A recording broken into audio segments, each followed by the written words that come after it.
हमारा स्वभाव तभी बदलेगा जब हम तीव्रता पूर्वक भजन में लगेंगे। एक महीने में एक बार गुस्सा होने पर एक महीने के भजन का फल ढक जाता है। 12 बार गुस्सा हो गए तो साल भर में तुम्हारे पास रह क्या गया।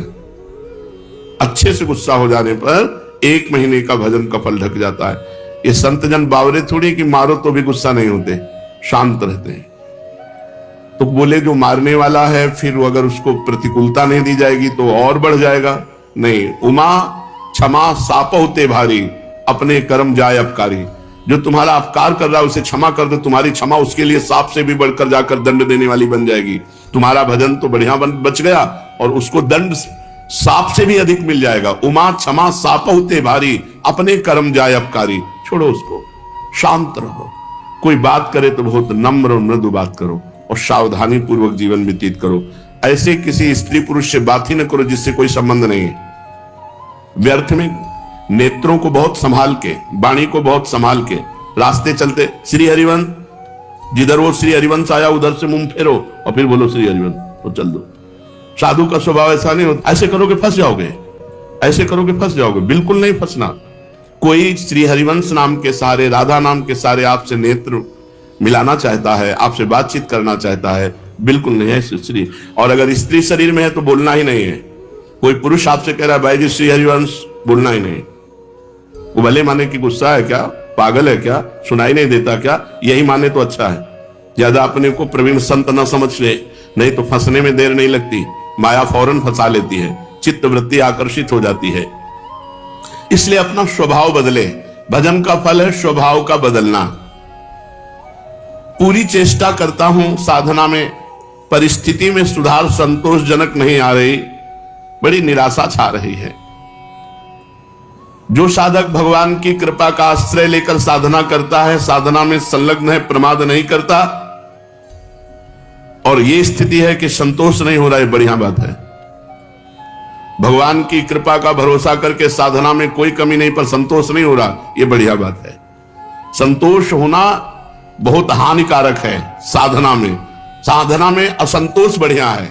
कभी संतोष नहीं, और भजन और भजन और साधन। संतोष हो गया तो मन कहेगा नियम तो पूरा ही हो गया, थोड़ी देर मनोरंजन कर लेते हैं। संतोष नहीं होना चाहिए, पर भगवान की कृपा का आश्रय और सच्चाई से साधना में लगन पूर्वक लगना।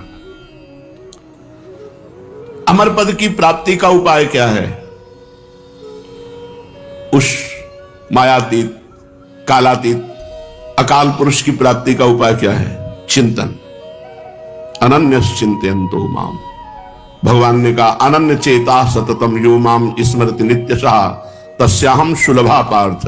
मैं उसके लिए सुलभ हो जाता हूं जो निरंतर मेरा चिंतन करता है। नाम का चिंतन, रूप का चिंतन, गुण का चिंतन, बस चिंतन चलना चाहिए। चिंतन, भगवत चिंतन से अमर पद की प्राप्ति होती है। जब युद्ध जैसे कार्य में भी भगवत चिंतन हो सकता है तो हर कार्य में भगवत चिंतन हो सकता है। माम स्मर युद्ध च। जब युद्ध जैसे कार्य में भगवान का स्मरण हो सकता है तो कोई भी कार्य ऐसा नहीं जिसको करते हुए हम भगवत स्मरण ना कर सके। निरंतर भगवत स्मरण ही अमर पद, भगवत प्राप्ति, परम पद के उपाय हैं। अगर भगवत चिंतन में अंतर पड़ रहा है तो उतना ही अंतर पड़ रहा है अमर पद में। क्या साधना में वेश धारण करना आवश्यक है? ये वेश आचार्य परंपरा से होता है। ये जरूरी नहीं कि वेश धारण करे तभी परम पद मिलेगा, और ये जरूरी नहीं कि वेश धारण कर लिया तो परम पद मिलेगा। अगर वेश धारण करके भजन नहीं हो रहा, मनमानी आचरण हो रहे हैं तो नरक मिलेगा। और वेश धारण नहीं किए, बहुत सही साधना कर रहा तो उसे भगवत प्राप्ति होगी। वेश का विशेष महत्व नहीं है, महत्व भजन का है। भीतर अगर आपके भजन चल रहा है, बाहरी वेश कैसा भी हो तो आपको भगवत प्राप्ति होगी। बाहरी वेश साधु का, भीतर संसार का चिंतन, मान प्रतिष्ठा, रुपया पैसा, तो फिर भगवत प्राप्ति नहीं, नरक की प्राप्ति होगी। वेश आचार्य परंपरा से है। अगर वेश है और उद्देश्य है तो सोने पे सुगंध है, फिर क्या कहना है। मम भक्ति युक्तो भुवनम पुना, तो तीनों लोगों को पावन करने वाला है। लेकिन केवल वेश है, उद्देश्य भगवत प्राप्ति नहीं, भजन नहीं, इधर उधर भंडारा खाते डोलना, रुपया पैसा समेटना, मान प्रतिष्ठा, ये लोक व्यवहार, हंसी मजाक, तो संसारिक जीवन व्यतीत करने से कोई वेश थोड़ी भगवत प्राप्ति करा देगा। इसलिए वेश का विशेष महत्व नहीं है, भजन का विशेष महत्व है, उद्देश्य का विशेष महत्व है। वेश रखकर तो विशेष सावधान रहना चाहिए कि भगवान ने इतनी कृपा की, मुझे विरक्त वेश दे दिया, अब मेरे से गलती न हो, अब मैं भगवत प्राप्ति इसी जन्म में कर लूं। सोते हुए जब कैसे होता है? जब कहा जाता है 24 घंटे जप करो, तो सोने में तो 6 घंटे जाते हैं, तो 6 घंटे तो जप नहीं होता। नहीं, जब हम निद्रा में जा रहे हो और भजन करते हुए सो गए, तो हमारा जितना सोने में समय जाएगा वो सब भजन माना जाएगा। जैसे मरते समय नाम ले लिया तो पूरे जीवन क्या किया है परिणाम नहीं देखा जाएगा, आपको भगवत प्राप्ति होगी। ऐसे सोते समय नाम जप करते हुए सो गए तो 6 घंटे, 7 घंटे, 5 घंटे, 4 घंटे जो सोए वो भजन का फल मिलेगा। इसलिए सोते समय बहुत होश में होना चाहिए, सब बातें हटा करके नाम में एकदम डूबते हुए फिर नींद में चले गए। तो निद्रा समाधि स्थिति, जो सोना है वो भी आपका समाधि भजन माना जाएगा, क्योंकि निद्रा में वृत्ति लीन होने के पहले आप नाम जप कर रहे थे, तो नाम जप में ही लीन माना जाएगा, निद्रा में नहीं माना जाएगा। निद्रा के ठीक पूर्व 1 क्षण पहले तक नाम जप चल रहा है और फिर सो जाइए, तो आप देखिए जगते समय वही नाम जप चलता मिलेगा, तो बीच में आपका भजन ही माना जाएगा। ऐसे 24 घंटे भजन माना जाएगा। प्रश्न कर रहे हैं, भजन करने के लिए क्या घर छोड़ना आवश्यक है कि भाई अब भजन करना है तो घर द्वार छोड़ दे? हमें लगता है कि अगर भजन का अभ्यास नहीं तो बाहर ज्यादा माया जाल है, बाहर ज्यादा माया जाल है, घर की अपेक्षा बाहर ज्यादा भ्रष्ट होने के चांस हैं। अब कहीं तो कमरा लोगे, कहीं व्यवस्था, तो रुपया कैसे मिले? तो धनी पुरुषों का संग करो, फिर व्यभिचार और नाना प्रकार की गलतियां और नाना प्रकार के दोष हो जाते हैं। घर में अपनी कमाई का खा के दूसरों का उपकार करते हुए जो भजन करता है बहुत जल्दी सिद्ध हो जाता है। जो विरक्त है, भगवान की विशेष कृपा हो गई है और वो साधु समुदाय में रहे, आकाश वृत्ति अगर मधुकरी वृत्ति से जीवन यापन करे, खूब भजन करे, सिद्ध हो जाएगा। जो मेहनत करके कमाया है जिंदगी में, उसी अपनी कमाई के धर्म के टुकड़े खाओ और खूब नाम जप करो। अगर धाम आदि की यात्रा करो तो अपने पैसे से करो, 1 पैसे का किसी से सहयोग मत लो, 1 पैसे की वस्तु किसी से मत खाओ। गृहस्थ धर्म में ऐसे, और विरक्त धर्म में माधुकरी वृत्ति या आकाश वृत्ति से जो भगवान देते हैं, और समुदाय में रहे, क्योंकि अलग रहने पर मनमानी आचरणों के होने की संभावना है, और समुदाय में एक दूसरे की सुरक्षा बनी रहती है। घर में भगवान का नाम लेने से, भगवान में मन लगाने से ज्यादा अच्छा है।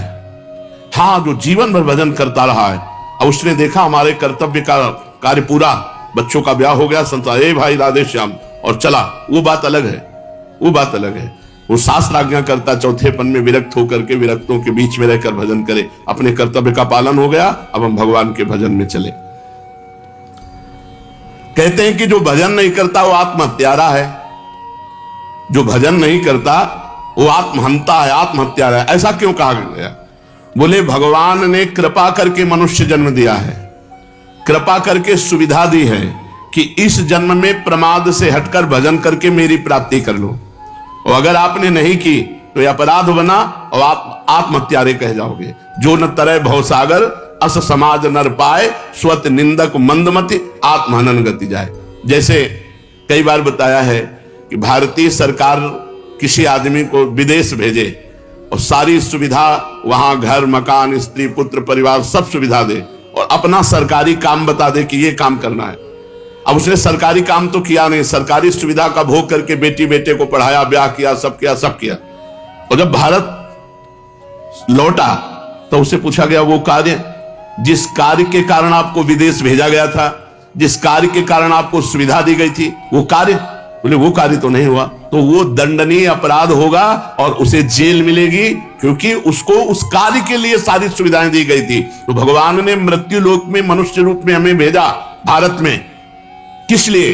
जाओ साधन धाम मोक्ष कर द्वारा, साधना करो और अपने जीवन को मुक्त अवस्था में लाओ, भगवत प्राप्ति कर लो। तो लड़का पत्नी परिवार सबका पालन पोषण किया, खूब सब कुछ किया, लेकिन प्रधान सरकारी कार्य भजन करके भगवत प्राप्ति ये नहीं किया, तो आपको जो गति आत्महत्यारे की होती है वही दुर्गति आपकी होगी। हम आपसे और समझना चाहते हैं। कुछ ऐसा कहा जाता है कि अगर राम के साथ सीता की उपासना न करे और कृष्ण के साथ राधाजू की उपासना न करे तो नरकगामी होते हैं, ऐसा सुना है? नहीं, शास्त्रों में जो वर्णन है उसको समझना है। भगवान श्री राम या भगवान श्री कृष्ण का जब आप पूजन करते हैं तो उसी में शक्ति विराजमान है, वो अकेले कभी रह नहीं सकते। शक्तिमान शक्ति में ही विराजमान है, शक्ति शक्तिमान में ही विराजमान है, दोनों अभेद हैं। शक्ति और शक्तिमान कभी अलग हो ही नहीं सकते हैं। इसीलिए भगवान शिव ने अर्धनारीश्वर करके दिखाया, इसीलिए हमारे प्रिया प्रीतम मिलित रूप दिखाए। रूप बेली प्यारी बनी सुप्रीतम प्रेम तमाल, दो मन मिली एक भय श्री राधा वल्लभ लाल। दोनों प्रिया प्रीतम मिलित रूप हैं। यदि रामकृष्ण के उपासकों को नरक जाना पड़े तब तो धोखा ही धोखा हो गया। ऐसा जो कोई वर्णन करता तो धोखा ही हो गया। विवेक पूर्वक यहां उपासना करने की भावना है कि जब हम राम जी का उपासन कर रहे हैं तो उसमें सिया जी भी विराजमान है, जब कृष्ण जी की उपासना कर रहे हैं तो उनमें राधाजू भी विराजमान है। वस्तुतः एक की हो ही नहीं सकती, क्योंकि अकेले कभी रहते ही नहीं। शक्तिमान में तो शक्ति विराजमान है, तभी तो, बिना शक्ति के कुछ है ही नहीं। तो जब हम राम जी की पूजा कर रहे हैं तो उनकी शक्ति की भी पूजा हो रही, सिया जी साथ है। जब श्याम जी की पूजा कर रहे हैं तो राधाजू साथ है। तो शक्तिमान को छोड़कर शक्ति की अलग उपासना कर ही नहीं सकता कोई। दोनों पृथक हैं ही नहीं, दोनों पृथक दिखते हुए भी अभिन्न हैं। जैसे श्री हरिवंश सुरीत सुनाऊं, श्यामा श्याम एक संगाऊं, छिन कबौ न अंतर हुई, प्राण सु एक देह है दोई।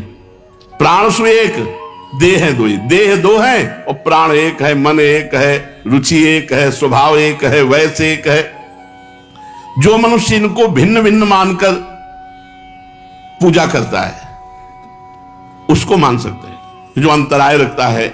लेकिन भगवान की पूजा करने वाला कभी नरक कैसे जा सकता है? एक बात आपसे पूछते हैं कि भजन जब अनुकूल परिस्थिति होती है तो खूब होता है, और जब प्रतिकूल परिस्थिति आ जाती है तो भजन नहीं होता है। बड़ी समस्या है। भजन अमुक परिस्थिति में होता है, वो भजन ही क्या है? भजन का अभ्यास परिस्थिति से नहीं, परिस्थिति से ऊपर उठ के हर परिस्थिति में भजन। बड़ी कृपा रहे, भूखे रहकर भजन, खा के भजन, सर्दी में भजन, ओढ़ के भजन, गर्मी में भजन, एसी में भजन, हर परिस्थिति में भजन हमारा होना चाहिए। ये देख लो, ये आहा राधा राधा राधा, और जब गर्मी पड़े वो बड़ी गर्मी है, ऐसा नहीं। गर्मी है तो राधा राधा, और एसी है तो राधा राधा, भूखे हैं तो राधा राधा, छके हैं तो राधा राधा। वो भजन ही क्या जो परिस्थिति में हो, अनुकूल परिस्थिति मिली भजन हो गई, और भूखे हैं तो भोजन का चिंतन हो रहा है। नहीं, ये अपने को कसना चाहिए। एक आध दिन भूखे रखकर भजन में करना चाहिए कि देखें हमारा भूख में भजन होता है कि नहीं।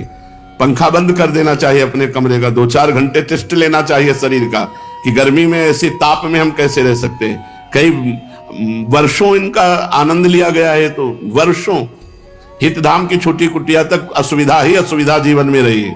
ये तो अभी चंद दिनों की सुविधा है। प्रत्येक परिस्थिति में भजन स्मरण, चाहे प्रतिकूल परिस्थिति हो चाहे अनुकूल परिस्थिति हो, भजन नहीं छूटना चाहिए।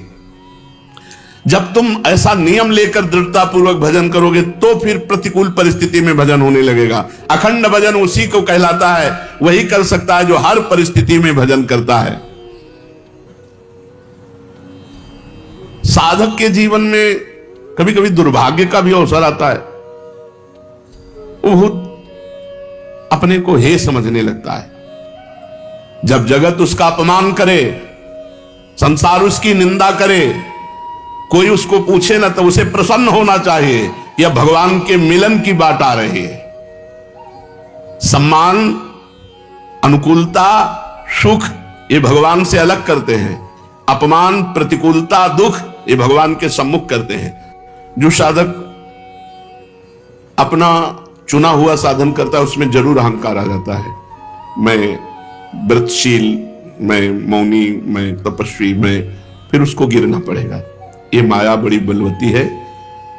दैवी है शागुणमयी मम माया दुरत्या, बड़े बड़े ऋषि मुनियों को मोहित कर लेती है। तो यदि आप साधन का अहंकार करेंगे तो भ्रष्ट हो जाएंगे, पहला। दूसरा, आप साधन नहीं करते, साधन में पाखंड करते हैं, दिखावा करते हैं, अच्छे साधक नहीं हैं, तो आप भ्रष्ट हैं ही। तीसरा, आपको अपने साधन से बढ़कर सुख विषय भोगों में लगता है, इसलिए भ्रष्ट हो जाते हो। 3 कारण हैं जो साधक साधना में चलते हुए भ्रष्ट हो जाते हैं। उनमें 3 कारण है। पहला, साधना का अहंकार। दूसरा, साधना में पाखंड, दंभ, दिखावा। और तीसरा, साधना से सुख मिलने वाले भगवदानंद से बढ़कर सुख भोगों में देखना। इसलिए जो तुम्हारे उर में वासना है उसको भोगना पड़ेगा, तो आप भ्रष्ट हो जाएंगे। साधना प्राप्त किंचित सफलता यदि कहीं प्रकट कर दी जाती है तो देखा गया साधना बंद हो जाती है। ये बिल्कुल अक्षरशः समझिए। जो भी साधन कर रहे हैं गुप्त रखिए, उसे प्रकाशित मत कीजिए। सोने से लेकर शयन तक की दिनचर्या कभी अपनी किसी के सामने मत रखिए, गुप्त रखिए। बहुत लंबे समय तक आपका साधन भजन ठीक चलेगा। और यदि आपने अपनी साधना व्यक्त कर दी, 2-4 लोग बैठे हैं, उनसे कि आप क्या समझते हो, मैं 1 बजे रात्रि को उठता हूं, ऐसा ऐसा करता हूं, ऐसा ऐसा कर, वो बंद हो जाएगा, उठना बंद हो जाएगा, वो दिनचर्या बंद हो जाएगी। स्पष्ट लिखा हुआ है। तो इसमें लिखा है कि दूसरों को बताने के समय हमारे चित्त में अहंकार होता है, अंतःकरण में अहंकार स्फुरित होता है। मैं इतने बजे करता हूं, मैं ये करता हूं, मैं करता हूं, इसके कारण उसकी साधना रुक जाती है। यदि उसे घुमा के वर्णन करें कि संतों ने कहा रात्रि के 1-2 बजे उठ जाना चाहिए, भजन साधन करना चाहिए, फिर ब्रह्म मुहूर्त में अमुक अमुक ऐसा साधना करना चाहिए, संतों ने कहा है। अपनी डायरेक्ट बात ना बतावे कि हमारी साधना क्या है। सदैव अपनी साधना को गुप्त रखे, भगवत चर्चा करे, संतों की बातें बताए। अपनी बात बतानी है तो किसी साधक ने ऐसा अनुभव किया, ऐसी बात बतावे। कभी अपने को उसमें सम्मिलित न कर ले कि मैं अपना अनुभव बताता हूं कि ऐसी ऐसी दिनचर्या मेरी 10 वर्ष से चल रही। तो आप लिख लो, अगर 10 दिन के अंदर न रुक जाए तो मैं बता देना। चाहे जितनी हिम्मत कर लो, 10 दिन के अंदर रुक जाएगी, हम कह रहे, गारंटी। आप अपनी संपूर्ण साधना को किसी से बता दोगे, 10 दिन के अंदर वो साधना न रुक जाए तो मैं बता देना। कभी भी किसी भी स्थिति में अपना रहस्य नहीं खोलना चाहिए साधना का, कि हम क्या साधना करते हैं, कितनी करते हैं, क्या करते हैं। कुछ अगर अनुभव के साधकों का मंगल हो तो उसे अन्य संतों के या साधकों के शब्दों में बोल दे, अपने डायरेक्ट ना खोले कि ये मेरी दिनचर्या है, ये मेरी साधना है। बताते समय भाव तो आ ही जाता है कि मेरा साधन अच्छा चल रहा है, तो इस मनोवृत्ति से कैसे बचे। ऐसी बात मन में आवे तब यही माने कि मेरा साधन गुरु कृपा से चल रहा है, भगवत कृपा से चल रहा है, और दूसरों का भी साधन भगवान जैसा चला रहे हैं वैसा चल रहा है। अभिमान करने की कोई जरूरत नहीं है। अभिमान की वृत्ति उदय होने ही ना दे। दूसरे जैसे भगवान चला रहे हैं वैसे चल रहे हैं, हमें जैसे भगवान चला रहे हैं वैसे हम चल रहे हैं। साधना करते समय मन में संकल्प विकल्प बहुत उठते हैं, इसके लिए क्या करें। वैसे साधना तो इसी बात की है कि कोई संकल्प ना उठने पावे, पर यदि संकल्प उठे तो उसे पूरा होने न दे, उसे नष्ट कर दे। संकल्प उठे तो उसे पूरा ना होने दे, चाहे सत हो चाहे असत हो। नहीं, संकल्प बनना बंद नहीं होगा। साधना है संकल्प रहित होने की, कोई संकल्प नहीं, ना अच्छा ना बुरा। बोले हम आज से ये संकल्प करते हैं। आज से क्या संकल्प करते हैं? हमारा तो जीवन भर का संकल्प है कि भगवान का नाम न छूटे, बस उसी में। अभी तक नहीं पूरा हो पाया संकल्प, तो और संकल्प बना के क्या करें। भगवान का साक्षात्कार करना है, अभी तक नहीं पूरा हो पाया, तो और संकल्प बना के क्या करें। ये जो छोटे छोटे संकल्प उठते हैं, ये करना है, ये देखना है, ये सुनना है, ये भोगना है, इनको नष्ट कर दे। कैसे नष्ट होते हैं? नाम जप करते हुए इनकी उपेक्षा कर दे तो अपने आप ही नष्ट हो जाते हैं। नाम जप बंद ना हो और आप लगाव ना रखें जो अंदर मन संकल्प विकल्प दे रहा है, तो वो नष्ट हो जाएंगे। अगर परमार्थिक शुभ संकल्प कोई हो तो उसे आदर दे दो, नहीं तो परमार्थिक व्यवहारिक दोनों खत्म। बिना संकल्प के चलने दो। संकल्प रहित साधना ही भगवान की प्राप्ति का है। कोई संकल्प नहीं, कोई संकल्प विकल्प नहीं। इतना जपना ये भी संकल्प नहीं, निरंतर जपना है ये संकल्प। हमारे जीवन का लक्ष्य है एक भी श्वास खाली ना जाए, एक भी मिनट व्यर्थ ना जाए। पूछत रीति भभूकत धावत, श्री सेवक जी महाराज लिखे। नहीं, कैसे बदले? भजन का तीव्र अभ्यास। भजन से जब हृदय शीतल हो जाता है तो कोई गाली भी देता है तो उत्तर देने का मन नहीं होता। कोई गुस्सा भी दिलाता है तो इतनी शीतलता है कि गुस्सा ही नहीं आती।